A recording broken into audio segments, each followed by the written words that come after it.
يا حامل القرآن، قد خصك الرحمن بالفضل والتيجان والروح والريحان. يا حامل القرآن، قد خصك الرحمن بالفضل والتيجان والروح والريحان. يا دائم الترتيل للذكر والتنزيل، بشراك يوم رحيل ستفوز بالغفران.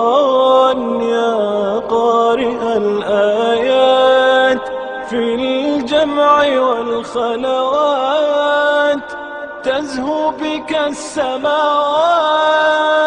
وتنتشي الأكوان.